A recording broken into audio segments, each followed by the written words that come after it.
ಸ್ನೇಹಿತರೆ, ಮೀಡಿಯಾ ಮಾಸ್ಟರ್ಸ್ಗೆ ಸ್ವಾಗತ ಸುಸ್ವಾಗತ. ಗೆಳೆಯರೆ, ಬದಲಾಗ್ತಾ ಇರೋ ಯುದ್ಧ ತಂತ್ರಗಳು ಆಧುನಿಕ ಆಯುಧಗಳ ಈ ಕಾಲಘಟ್ಟದಲ್ಲಿ ಬದಲಾವಣೆಗೆ ಹೊಂದಿಕೊಳ್ಳೋದಕ್ಕೆ ತಂತ್ರಜ್ಞಾನವನ್ನು ಅಳವಡಿಸ್ಕೊಳ್ಳೋದಕ್ಕೆ ಸಾಧ್ಯವಾಗದೇ ಇದ್ದರೆ ಈ ಜಗತ್ತಲ್ಲಿ ನಾವು ಕಳೆದು ಹೋಗ್ತೀವಿ. ನಮ್ಮ ಶತ್ರುಗಳು ನಮಗಿಂತ 100 ಪಟ್ಟು ಬಲಶಾಲಿಗಳಾಗ್ತಾ ಹೋಗ್ತಾರೆ. ಆಮೇಲೆ ನಾವು ನಮಗೆ ಬಲಿಷ್ಠ ಮಿತ್ರರು ಯಾರಾದರೂ ಇದ್ದಾರಾ ಅಂತ ಹುಡುಕೋಬೇಕು. ಅವ್ರ ಮೇಲೆ ನಮ್ಮ ಡಿಪೆಂಡೆನ್ಸಿ ಹೆಚ್ಚಾಗ್ತಾ ಹೋಗುತ್ತೆ. ಹೀಗಾಗಬಾರ್ದು ಅನ್ನೋ ಕಾರಣಕ್ಕೆ ಭಾರತ ಸಾಕಷ್ಟು ಪ್ರಯತ್ನವನ್ನು ಪಡ್ತಾ ಇದೆ. ಆಯುಧ ಕ್ಷೇತ್ರದಲ್ಲಿ ಸಾಧ್ಯವಾದಷ್ಟು ಸ್ವಾವಲಂಬನೆಗೆ ಪ್ರಯತ್ನ ನಡೀತಾ ಇದೆ. ಈಗ ಆ ಕ್ಷೇತ್ರದಲ್ಲಿ ಭಾರತ ಕೂಡ ಒಂದು ಭರವಸೆಯ ಸಾಧನೆಯನ್ನು ಮಾಡಿದೆ. ಅಮೆರಿಕ, ಚೈನಾ, ರಷ್ಯಾ, ಇಸ್ರೇಲ್ ಮುಂತಾದ ದೇಶಗಳ ಬಳಿ ಮಾತ್ರ ಇರುವ ಭಯಾನಕ ಆಯುಧವೊಂದನ್ನು ಭಾರತ ಕೂಡ ಪರೀಕ್ಷೆ ಮಾಡಿದೆ. ಕೆಲವೇ ಸೆಕೆಂಡ್ಗಳಲ್ಲಿ ಶತ್ರುಗಳ ಡ್ರೋನುಗಳನ್ನು ಹೊಡೆದು ಕೆಡವಬಲ್ಲ. ಇದರಲ್ಲಿ ಮಿಸೈಲ್ ಇರೋದಿಲ್ಲ, ಮದ್ದುಗುಂಡುಗಳು ಬಳಕೆ ಆಗೋದಿಲ್ಲ, ಖರ್ಚು ಕೂಡ ಹೆಚ್ಚಾಗೋದಿಲ್ಲ. ಕೇವಲ ಲೇಸರ್ ಬೀಮ್ನ ಮೂಲಕ ಚಿಕ್ಕ ಮಿಸೈಲುಗಳು, ಅನ್ಮ್ಯಾನ್ಡ್ ಏರಿಯಲ್ ವೆಹಿಕಲ್ಗಳನ್ನು ಇದು ಸುಲಭವಾಗಿ ಹೊಡೆದು ಕೆಡವುತ್ತೆ. DRDO ನಿರ್ಮಾಣ ಮಾಡಿರುವ ಈ ಡೈರೆಕ್ಟ್ ಎನರ್ಜಿ ವೆಪನ್ನ ಪರೀಕ್ಷೆ ಆಂಧ್ರ ಪ್ರದೇಶದ ಕರ್ನೂಲ್ ಬಳಿ ಭಾನುವಾರ ನಡೆದಿದೆ. ಇದು 3.5 ಕಿಲೋಮೀಟರ್ ದೂರದ ಗುರಿಯನ್ನು ನಿಖರವಾಗಿ ಹೊಡೆದು ಉರುಳಿಸಿದೆ. ಹಾಗಾದರೆ ಏನಿದು ಡೈರೆಕ್ಟ್ ಎನರ್ಜಿ ವೆಪನ್ನು? ಇಂಥದ್ದನ್ನು ಈ ಹಿಂದೆಯೇ ಭಾರತ ಪರೀಕ್ಷೆ ಮಾಡಿತ್ತಲ್ಲ, ಈಗೇನಿದರ ವಿಶೇಷ? ಬನ್ನಿ ನೋಡೋಣ.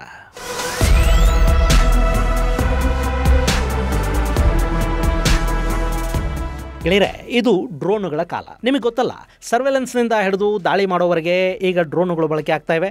ಆರ್ಮೇನಿಯಾ ಅಜರ್ಬೈಜಾನ್ ಯುದ್ಧ ಇರಬಹುದು, ರಷ್ಯಾ ಯುಕ್ರೇನ್ ಯುದ್ಧ ಇರಬಹುದು, ಇಸ್ರೇಲ್ ಹೆಜ್ಬುಲ್ಲಾಗಳ ನಡುವಿನ ಸಂಘರ್ಷ ಇರಬಹುದು, ಈಗ ಕೆಂಪು ಸಮುದ್ರದಲ್ಲಿ ಅಮೆರಿಕ ಯಮನ್ನ ಮೇಲೆ ಮಾಡ್ತಾ ಇರೋ ದಾಳಿನೇ ಇರಬಹುದು. ಅಲ್ಲಿ ಪ್ರಮುಖ ಪಾತ್ರವನ್ನು ವಹಿಸ್ತಾ ಇರೋದು ಡ್ರೋನುಗಳು. ಡ್ರೋನ್ ಯುದ್ಧ ವಿಮಾನಕ್ಕಿಂತ, ಮಿಸೈಲ್ಗಿಂತ ಕಡಿಮೆ ಖರ್ಚಲ್ಲಿ ಸಿದ್ಧ ಆಗುತ್ತೆ. ಅದರಲ್ಲೂ ಕಾಮಿಕಾಜಿ ಡ್ರೋನುಗಳು ಗುರಿಯನ್ನು ತಲುಪಿ ಅದರ ಮೇಲೆ ಬಿದ್ದು ತಾವೇ ಸ್ಫೋಟಗೊಳ್ಳುತ್ತವೆ. ಹಾಗೆ ಸ್ವಾರ್ಮ್ ಡ್ರೋನ್ಸ್ ಹುಳುಗಳ ಥರ ಗುಂಪು ಗುಂಪಾಗಿ ಬಂದು ಅಟ್ಯಾಕ್ ಮಾಡಿದರೆ ಶತ್ರುಗಳ ಏರ್ ಡಿಫೆನ್ಸ್ ಕೂಡ ಕನ್ಫ್ಯೂಸ್ ಆಗುತ್ತೆ. ಇನ್ನು ಈ ಡ್ರೋನುಗಳನ್ನು ಹೊಡೆದು ಕೆಡುವುದಕ್ಕೆ ಮಿಸೈಲ್ಗಳನ್ನು ಬಳಸ್ತಾ ಹೋದರೆ ಉಗುರು ಕಟ್ ಮಾಡೋದಕ್ಕೆ ಕೊಡ್ಲಿ ತಗೊಂಡಂಗೆ.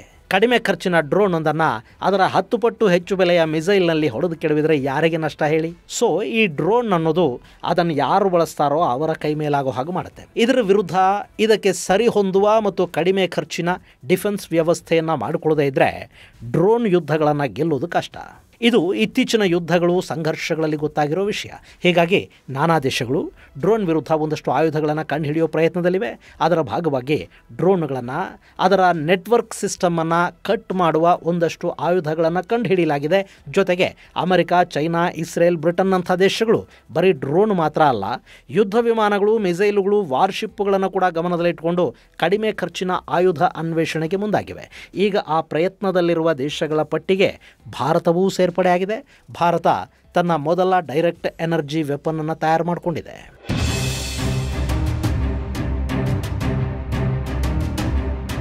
ಡೈರೆಕ್ಟ್ ಎನರ್ಜಿ ವೆಪನ್, DEW ಅಂದರೆ ವಿದ್ಯುತ್ ಅಥವಾ ಯಾವುದೇ ಶಕ್ತಿಯನ್ನು, ಎನರ್ಜಿಯನ್ನು ನೇರವಾಗಿ ಗುರಿಯ ಕಡೆಗೆ ಕಳುಹಿಸುವ ಮೂಲಕ ಆ ಗುರಿಯನ್ನು ನಾಶ ಮಾಡೋದು. ಲೇಸರ್ ಬೀಮ್ ಮೂಲಕ ಈ ಶಕ್ತಿಯನ್ನು ಕಳುಹಿಸ್ತಾರೆ. ಈ ಮೂಲಕ ಒಂದೇ ಬಾರಿಗೆ ಬಹು ಗುರಿಗಳನ್ನು ಹೊಡೆದು ಕೆಡುವುದಕ್ಕೆ ಕೂಡ ಸಾಧ್ಯ ಆಗುತ್ತೆ.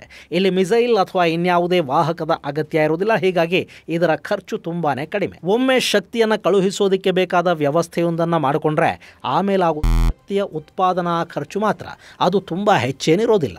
ಇಂಥ direct energy weapon laser DEW mark 2A ಪರೀಕ್ಷೆಯನ್ನು ಭಾನುವಾರ ಭಾರತ ಕರ್ನೂಲ್ ಸಮೀಪ ಯಶಸ್ವಿಯಾಗಿ ಮಾಡಿ ಮುಗಿಸಿದೆ.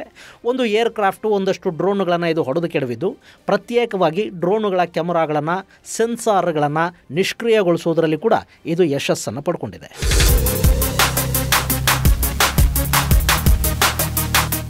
ಗೆಳೆಯರೆ, ಈ ಹಿಂದೆ ಕೂಡ ಭಾರತದ DRDO ಇಂಥ ಲೇಸರ್ ವೆಪನ್ನನ್ನು ತಯಾರು ಮಾಡಿತ್ತು. ಅದು ಮೊದಲ ಪರೀಕ್ಷೆಯಲ್ಲಿ 2 ಕಿಲೋವ್ಯಾಟ್ ಸಾಮರ್ಥ್ಯವನ್ನು ಹೊಂದಿತ್ತು. ಆನಂತರ ಅದನ್ನು 10 ಕಿಲೋವ್ಯಾಟ್ಗೆ ಏರಿಸಿ ಪರೀಕ್ಷೆ ಮಾಡಲಾಯಿತು ಮತ್ತು 10 ಕಿಲೋವ್ಯಾಟ್ ಸಾಮರ್ಥ್ಯದ ಡೈರೆಕ್ಟ್ ಎನರ್ಜಿ ವೆಪನ್ 1.5 ಕಿಲೋಮೀಟರ್ ದೂರದಲ್ಲಿನ ಶತ್ರು ವಾಹನವನ್ನು ಹೊಡೆದು ಕೆಡವುವ ಸಾಮರ್ಥ್ಯವನ್ನು ಹೊಂದಿತ್ತು. ಇನ್ನು ಈಗ ಪರೀಕ್ಷೆ ಮಾಡಿರೋದು 30 ಕಿಲೋವ್ಯಾಟ್ ಸಾಮರ್ಥ್ಯದ ಎನರ್ಜಿ ವೆಪನ್.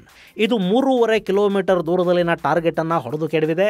ಮುಂದಿನ ದಿನಗಳಲ್ಲಿ ಇದರ ಸಾಮರ್ಥ್ಯವನ್ನು ಮತ್ತಷ್ಟು ಹೆಚ್ಚಿಸುವ ಮತ್ತು ಮೈಕ್ರೋವೇವ್ಸ್ ಮೂಲಕ ಸುಮಾರು 50ರಿಂದ 100 ಕಿಲೋವ್ಯಾಟ್ ಶಕ್ತಿಯನ್ನು ಬಳಸುವ ಆಯುಧಗಳನ್ನು ತಯಾರು ಮಾಡೋ ಪ್ರಯತ್ನಗಳು ನಡೀತಿವೆ ಅನ್ನೋದನ್ನು ಕೂಡ DRDO ಬಹಿರಂಗಪಡಿಸಿದೆ. ಇಲ್ಲಿ ಈ ಆಯುಧದ ವಿಡಿಯೋವೊಂದನ್ನು DRDO ಬಿಡುಗಡೆ ಮಾಡಿದೆ. ಅದನ್ನು ಕೂಡ ಒಂದ್ಸರಿ ನೋಡ್ಬಿಡಿ. ಆನಂತರ ಇಂಥ ಆಯುಧ ಯಾರ ಬಳಿ ಇದೆ, ಅದರ ಸಾಮರ್ಥ್ಯ ಏನು ಅನ್ನೋದನ್ನು ಕೂಡ ನಾವಿಲ್ಲಿ ನೋಡೋಣ.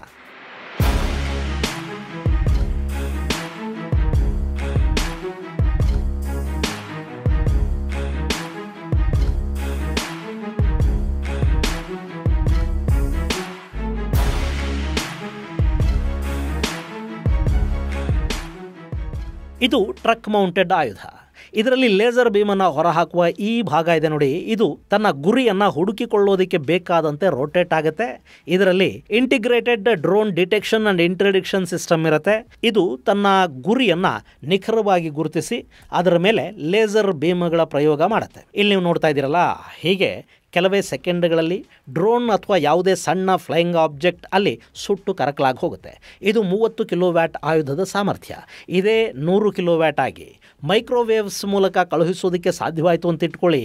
ಆಗ ಇದರ ರೇಂಜ್ ಮತ್ತಷ್ಟು ಹೆಚ್ಚಾಗುತ್ತೆ ಹಾಗೂ ಕಿಲ್ಲಿಂಗ್ಗೆ ತಗೊಳ್ಳೋ ಸಮಯ ಇನ್ನಷ್ಟು ಕಡಿಮೆ ಕೂಡ ಆಗುತ್ತೆ. ಇನ್ನು ಇಂಥ ಆಯುಧಗಳು ಈಗಾಗಲೇ ಎಲ್ಲೆಲ್ಲಿವೆ ಅನ್ನೋದು ಗೆಳೆಯರೆ, ಅಮೆರಿಕ ಇದನ್ನು ಸಾಕಷ್ಟು ವರ್ಷಗಳ ಹಿಂದೆನೇ ಮಾಡಿಟ್ಟಿದೆ. ಅವರು ಹೆಲಿಯೋಸ್ ಅಂದರೆ high energy laser with integrated optical dazzler and surveillance ಅಂತ ಅದಕ್ಕೆ ಹೆಸರಿಟ್ಟಿದ್ದಾರೆ. ಇದು 60 ಕಿಲೋವ್ಯಾಟ್ನಿಂದ 120 ಕಿಲೋವ್ಯಾಟ್ ವರೆಗೆ ಸಾಮರ್ಥ್ಯವನ್ನು ಹೊಂದಿದೆ. ಹಾಗೆ ಇಸ್ರೇಲ್ ಬಳಿ ಕೂಡ ಇಂಥ ಆಯುಧ ಇದೆ. ಅದು 10 ಕಿಲೋಮೀಟರ್ ವರೆಗಿನ ಗುರಿಯನ್ನು ಹೊಡೆದು ಉರುಳಿಸುವ ಸಾಮರ್ಥ್ಯವನ್ನು ಹೊಂದಿದ್ದು 100 ಕಿಲೋವ್ಯಾಟ್ ವರೆಗೆ ಶಕ್ತಿಯನ್ನು ಅದು ಕಳುಹಿಸಿಕೊಡುತ್ತೆ. ಇದನ್ನು ಅವರು ಲೇಸರ್ ಐರನ್ ಬೀಮ್ ಅಂತ ಕರೀತಾರೆ. ಇನ್ನು ಬ್ರಿಟನ್ ತನ್ನ ಯುದ್ಧ ನೌಕೆಗಳಲ್ಲಿ ಇಂಥ ಆಯುಧವನ್ನು ಅಳವಡಿಸಿದೆ. ಅದನ್ನು ಡ್ರ್ಯಾಗನ್ ಫೈರ್ ಅಂತ ಅವರು ಕರೀತಾರೆ. ಹಾಗೆ ಚೈನಾ ಮತ್ತು ರಷ್ಯಾಗಳ ಬಳಿ ಕೂಡ ಈ ಲೇಸರ್ ಆಯುಧಗಳಿವೆ. ಲೇಸರ್ ವೆಪನ್ ಬಳಕೆ ಇದೆಯಲ್ಲ, ಇದನ್ನು ಸ್ಟಾರ್ ವಾರ್ ಅಂತ ಕರೆಯುವುದುಂಟು. ಈಗ ಆ ಸ್ಟಾರ್ ವಾರ್ ಸಾಮರ್ಥ್ಯವನ್ನು ಹೊಂದಿರುವ ದೇಶಗಳ ಪಟ್ಟಿಗೆ ಭಾರತದ ಹೆಸರು ಕೂಡ ಸೇರ್ಪಡೆಯಾಗಿದೆ. ಈಗ ಪರೀಕ್ಷೆಗೆ ಒಳಪಡಿಸಿರುವ ಆಯುಧವನ್ನು DRDO ಇನ್ನಷ್ಟು ಪರೀಕ್ಷೆಗಳಿಗೆ ಒಳಪಡಿಸುತ್ತೆ. ಅದರ ಸಾಮರ್ಥ್ಯವನ್ನು ಮತ್ತಷ್ಟು ಹೆಚ್ಚಿಸುವ ಕೆಲಸ ಕೂಡ ನಡೆಯುತ್ತೆ. ಬಹುಶಃ ಎಲ್ಲ ವೇಗವಾಗಿ ನಡೆದರೆ ಮುಂದಿನ ವರ್ಷದ ಹೊತ್ತಿಗೆ ಇದರ ಕಮರ್ಷಿಯಲ್ ಪ್ರೊಡಕ್ಷನ್ ಆರಂಭವಾಗಿ ಆನಂತರ ಸೇನೆ ಮತ್ತು ನೌಕಾಪಡೆಗಳಿಗೆ ಇದು ಸೇರ್ಪಡೆ ಕೂಡ ಆಗುತ್ತೆ. ಗೆಳೆಯರೆ, ಇಲ್ಲಿ ಇನ್ನೂ ಒಂದು ಚಾಲೆಂಜ್ ಏನಪ್ಪ ಅಂದರೆ, ಈ ಡೈರೆಕ್ಟ್ ಎನರ್ಜಿ ವೆಪನ್ ಮಾರ್ಕ್ 2 ಇದೆ ನೋಡಿ, ಇದರ ಗಾತ್ರವನ್ನು ಚಿಕ್ಕದು ಮಾಡಬೇಕು ಅನ್ನೋದು. ಇದನ್ನು ಸೇನೆ ಟ್ರಕ್ ಮೌಂಟ್ ಮಾಡಿ ಬಳಸುತ್ತೆ ಸರಿ, ಆದರೆ ನೌಕಾಪಡೆಗಳಿಗೆ ಮತ್ತು ವಾಯುಪಡೆಗೂ ಇದನ್ನು ಕೊಡೋದಕ್ಕೆ ಸಾಧ್ಯವಾಗಬೇಕು ಅಂದರೆ ಇದರ ಗಾತ್ರ ಚಿಕ್ಕದಾಗಬೇಕು. ಹಾಗೆ ಡ್ರೋನ್ ಮತ್ತು ಮಿಸೈಲ್ಗಳನ್ನು ಹೊಡೆದು ಕೆಡವಬಲ್ಲ ಈ ಆಯುಧವನ್ನು ಎಲ್ಲಿಗೆ ಬೇಕಾದರೂ ಸುಲಭವಾಗಿ ತಗೊಂಡು ಹೋಗೋದಕ್ಕೆ ಸಾಧ್ಯವಾಗುವ ನಿಟ್ಟಲ್ಲಿ ಒಂದು ಕಡೆಯಿಂದ ಮತ್ತೊಂದು ಕಡೆಗೆ ಇದನ್ನು ಮೂವ್ ಮಾಡೋದಕ್ಕೆ ಕಷ್ಟವಾಗದ ರೀತಿಯಲ್ಲಿ ಇದನ್ನು ಸಿದ್ಧಪಡಿಸೋದಕ್ಕೆ ಇದರ ಗಾತ್ರವನ್ನು ಕಡಿಮೆ ಮಾಡಬೇಕಾಗತ್ತೆ. ಆ ನಿಟ್ಟಲ್ಲಿ ಕೂಡ DRDO ಪ್ರಯತ್ನಗಳನ್ನು ಪ್ರಾರಂಭ ಮಾಡಿದೆ. ಇಲ್ಲಿ ಇದರ ಗಾತ್ರ ಕಡಿಮೆ ಮಾಡಿ ಶಕ್ತಿ ಹೆಚ್ಚು ಮಾಡಿದರೆ ಭಾರತದ ಬತ್ತಳಿಕೆಗೆ ಅತ್ಯಂತ ಬಲಿಷ್ಠ ಆಯುಧ ಸಿಕ್ಕಾಗುತ್ತೆ ಮತ್ತು ಕಡಿಮೆ ಖರ್ಚಿನ ಆಯುಧ ಭಾರತವನ್ನ ಚೈನಾದ ಡ್ರೋನ್ಗಳಿಂದ ಖಂಡಿತ ಕಾಪಾಡುತ್ತೆ. ಜೊತೆಗೆ ಇದನ್ನ ಎಕ್ಸ್ಪೋರ್ಟ್ ಮಾಡೋ ಬಗ್ಗೆ ಕೂಡ ಭಾರತ ಯೋಚಿಸೋದಕ್ಕೆ ಸಾಧ್ಯ ಆಗುತ್ತೆ. ಈ ನಿಟ್ಟಲ್ಲಿ DRDOಗೆ ಅಭಿನಂದನೆಗಳನ್ನು ಹೇಳೋಣ. ಮುಂದಿನ ಸಂಚಿಕೆಯಲ್ಲಿ ಮತ್ತಷ್ಟು ವಿಶೇಷಗಳ ಜೊತೆ ಮತ್ತೆ ಭೇಟಿಯಾಗೋಣ. ಅಲ್ಲಿವರೆಗೆ ಜೈ ಹಿಂದ್, ಜೈ ಕರ್ನಾಟಕ.